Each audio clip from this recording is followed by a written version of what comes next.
Hello, I'm Bruce Zimmerman, and this is the Open Line Garden Show podcast for this week. Kiss My Aster. Now, this book is a book that I would probably never consider reviewing, owning, buying, or as a serious reference book until I got a copy of it, and the copy disappeared. And I'm going, now where did that book go? And I suddenly discovered that my children were using it. Now, normally that's a good thing, right? We're introducing them, the next generation of gardeners on all of this. Then I finally got the book and looked at it and went, it's sort of cartoonish, etc. But as I started to page through, I'm going, it's to the point, it's humorous, and so it educates at a very nice level. No wonder my daughters disappeared this book into their bedrooms and never to be seen again until somebody decided it was time to clean their rooms. So, Amanda Tomlinson's book, Kiss My Aster, is a good book for a lot of people starting in gardening who don't know exactly where to go. If you're a long-term gardener, no. But there's a lot of humor in here. And a lot of old gardeners who've been at it a while will find a lot of humor and a few snickers and laughs, etc.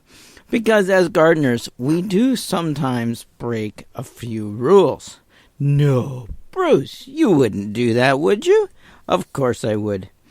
So, Kiss My Aster is distributed by Thomas Allen and published by Story Publishing. Now, it's a graphic guide, so it's fairly humorous. It's a little on the comic book side, but I think there's a lot of good information in it. And it's going to keep your attention simply because it's humorous. And, that's pretty good. If you can get someone to read without getting them lost in a lot of useless information, more succinct and to the point, and give them a bit of a smile and a laugh and educate at the same time. Good thing. So, things like tree to be, you and me, okay? Hey, there's a nice little section on that. Shrubs, the khaki pants of the landscape. Demolition, rip it up, tear it up. I think 2 different sections. I don't know what the difference is, but let's be honest. It sounds like dangerous work in which heavy, sharp instruments are used. So remember, always side with caution. And talking about caution and the right tools, she covers in this book clothing. Now, even on her well-covered up gardener, I would disagree. I think that the sleeves in most cases should be as long as possible and protected from the sun.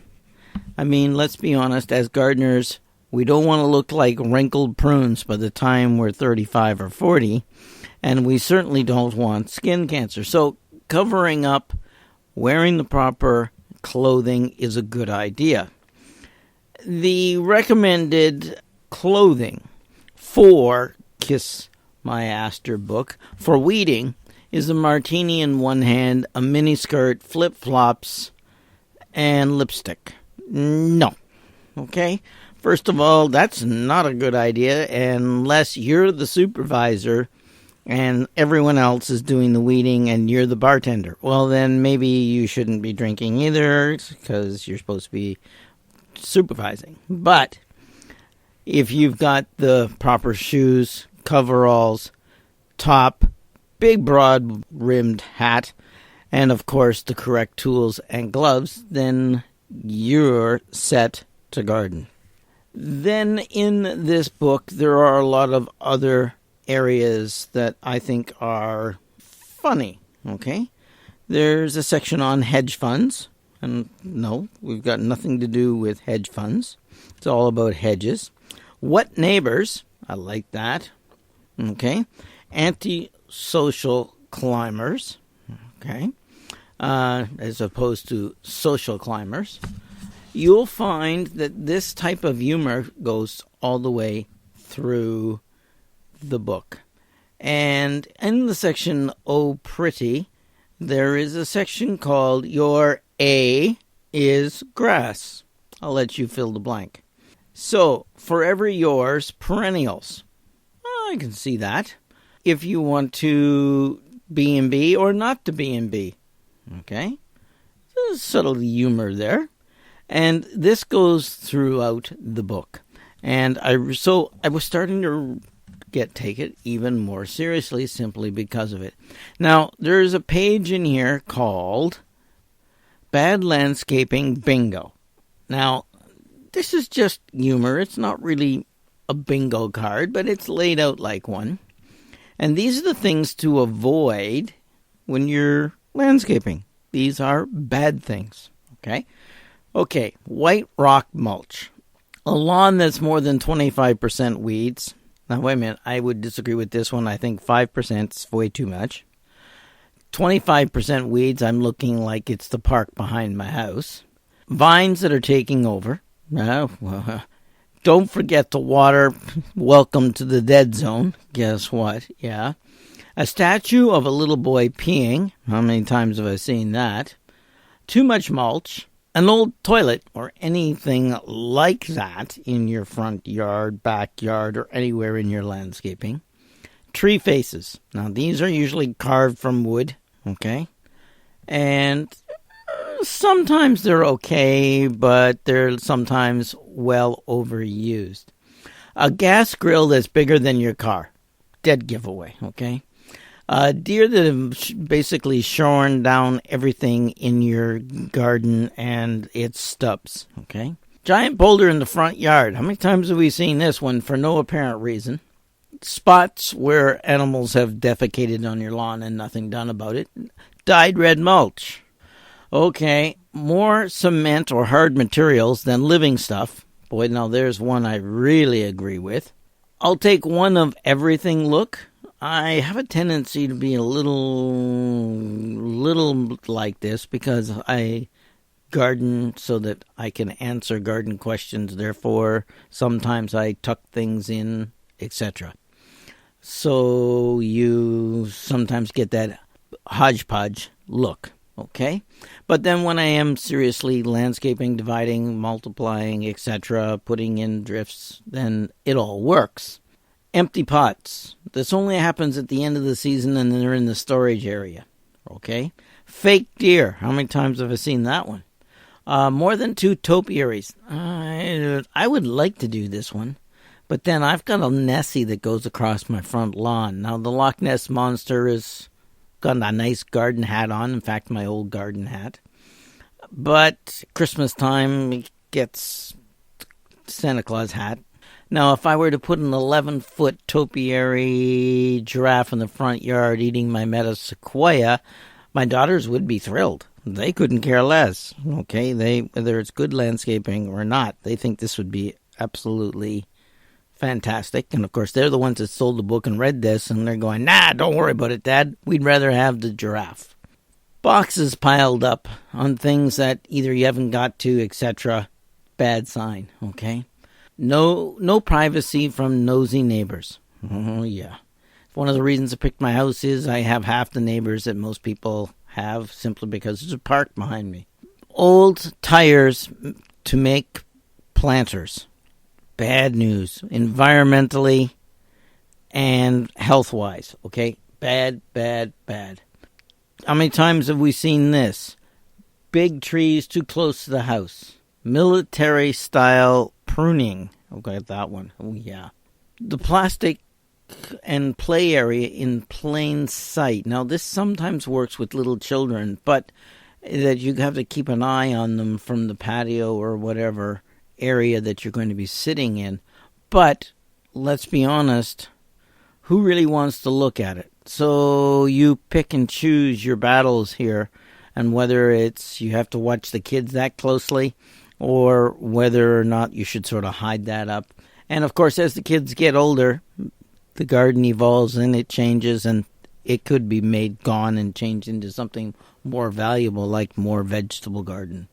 The An old car up on blocks, always dead giveaway. Weeds that are taller than you, this doesn't happen too often anymore, so, nah, it's okay. More than one statuary piece. Well, okay, so I put 2 stone, well, one's an Inukshuk, and the other is a stone bird, okay? And they're not in the same eye line, but they're both in my front yard, and okay, they're different.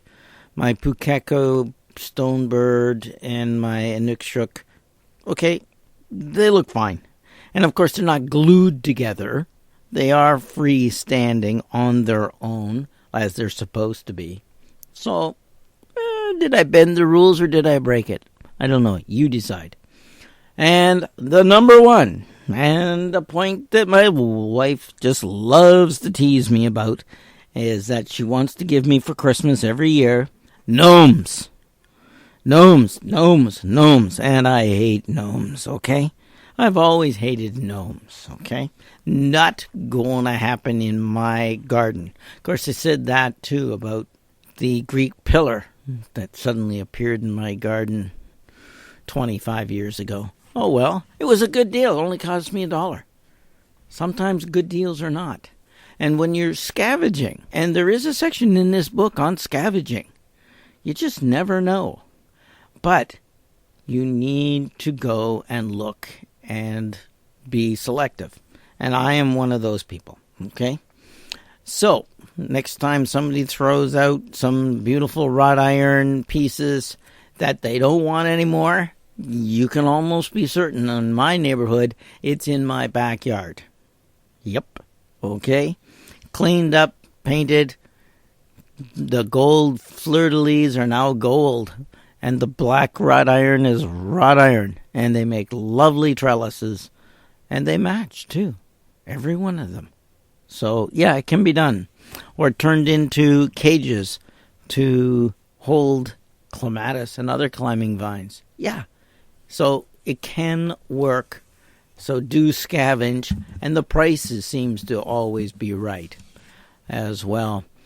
I like the section in here because it appeals to my sense of humor. And that is, you swore there wouldn't be math. Okay? Math is everywhere in our lives. There's no getting around it. You got to do math. Okay? Whether it's figuring out how old you are, or think you are, or act, math is involved.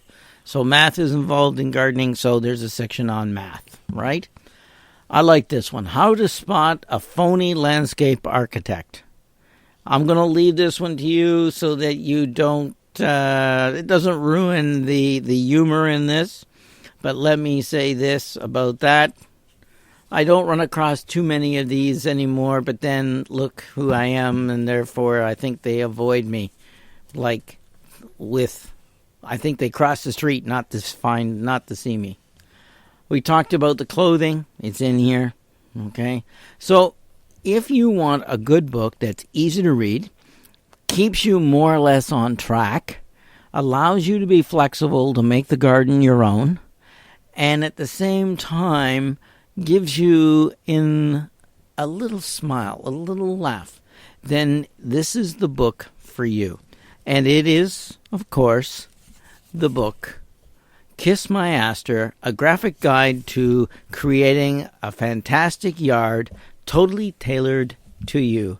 Amanda Tomlinson, distributed by Thomas Allen and published by Story Publishing. So, there you go. If you want a book that makes you smile, it's not a coffee table book. Absolutely not. But if you put this out, you might find your guests are more interested in reading the book than talking to you. And I'll give you a little hint. It covers things that are important that most books don't. And that is measuring light. Makes a point. How many hours of sun, direct sun, what type of soil, and how to improve it. It's in here. And it's all in nice, easy, simple terms. So pick this up. It's a book that surprised me, and it's much higher rated than I thought I would ever rate a book written at this level because it appeals. Now I have to go and hide this book in my library so my daughters don't steal it back again.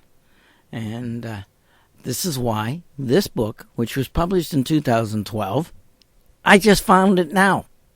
Why? Because they hid it really well. I'm Bruce Zimmerman. This is the Open Line Garden Show podcast for this week.